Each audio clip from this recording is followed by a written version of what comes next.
Before we get started, I just want everyone to know there is a lot of flashing lights in this game, so I don't have issues with seizures, but if you do, maybe this game and this video isn't for you. So, Nintendo gave everyone an annoying little kick in the shin when they took Mario 35 off the Nintendo Switch Online service. And I was expecting an announcement for a new game in a similar style, seeing as how there's a lot of major Nintendo anniversaries this year. Nintendo didn't go with the obvious. They didn't announce Zelda, or Donkey Kong, or Metroid. Instead, they went with another classic.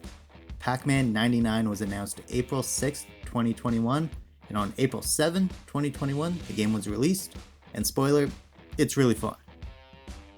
So I've currently played about 2 hours of Pac-Man 99, seeing as it's only been out for about 2 hours. And in those 2 hours, I've managed to move up from the first hour of averaging in the bottom 50 to a couple of wins and a multitude of top 10 finishes in the second hour.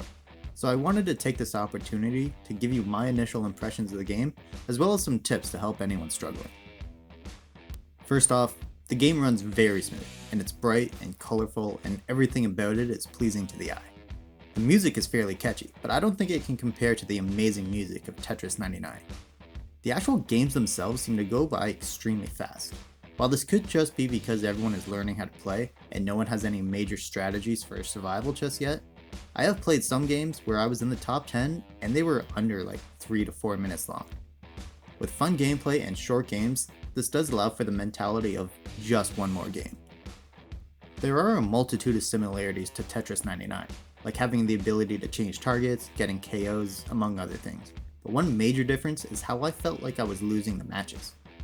In Tetris 99, I felt like every time I was killed, it was because of another human player. But in Pac-Man 99, I feel like everything sent by the opponents are just little annoyances, and every time I lose is because I made a mistake. It does change the feel of the game, as I feel like I'm playing a very difficult game of Pac-Man instead of playing against other people. I rarely feel like another human player was the cause of my loss. That being said, I think the game is made really well and is probably going to be something I play regularly. With that out of the way, here are a few tips that helped me get my first couple of wins. If you're playing with the Pro controller, you can go into the settings and change the movement to the joystick. For me, this made a big difference, as the D-pad on the controller would often register two directions, especially when I was trying to make a quick turn. I'd be trying to press up, but I would also roll my thumb slightly and I would end up hitting left or right, and not making the turn I was hoping to make, which led to multiple deaths. Using the joystick allowed for better accuracy for myself when trying to make certain corners. However, this is one of the few instances I will actually say, don't use the Pro controller at all, use the Joy-Cons. Very rarely do I play a game where the Joy-Cons are the better option, but having the completely separated buttons instead of an actual D-pad allows you to make every turn, every corner at the right moment. You will never accidentally hit it on an angle and register two directions at once. Fair warning, I'm still trying to understand all the differences in the targeting. In Tetris 99, I was able to follow along select opponents and I could tell who was close to losing and who was doing really well, so I could adjust my targeting accordingly. In Mario 35, I was able to locate an opponent who was ahead of me in the level queue, and I could actually see what level I would be playing next if I followed the same path as them. But in Pac-Man 99, the opponent's screens are almost useless to look at. It's impossible to tell who is close to being tracked by ghosts, or who is overwhelmed by Jammer Pac-Man. So it's making it more difficult to tell what the actual targeting changes do. However, changing the targeting on the left to something like trains, which makes your ghost trains extra long, allows you to attack your opponents more.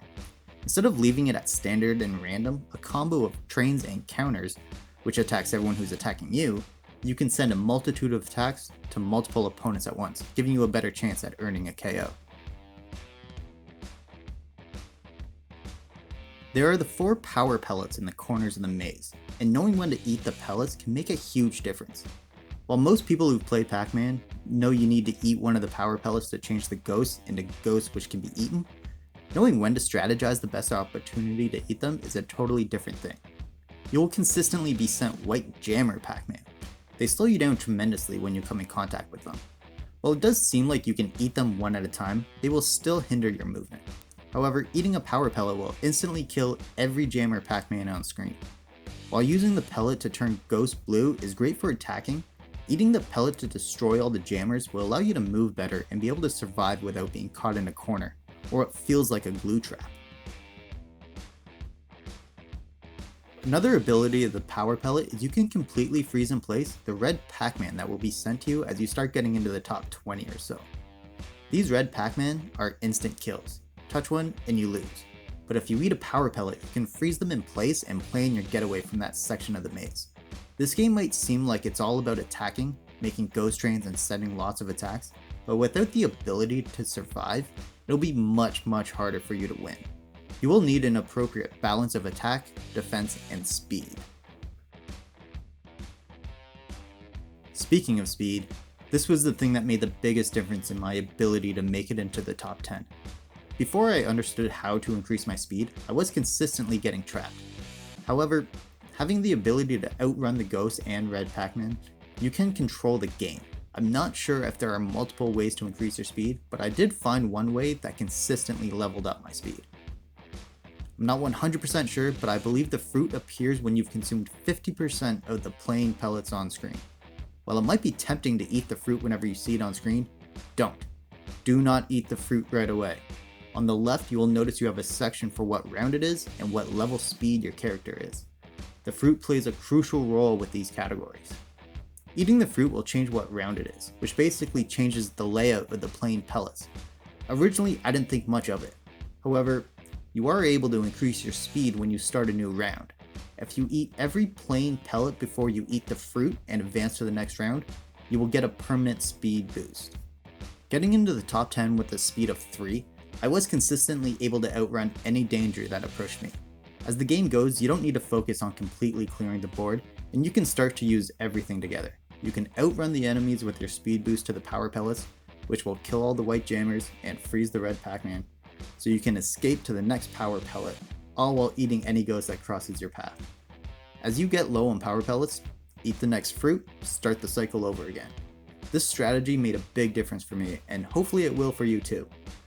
While I still haven't understood every aspect of the game, I'm sure there will be new tips and tricks to come out, but for your day one basics, this should help give you the edge that you seek. If there's any tips or tricks that you know of that I haven't figured out yet, be sure to help everyone out and share them down in the comments. I hope you enjoyed the video, and if you did, be sure to click the thumbs up and don't forget to subscribe for more videos. Thanks for watching.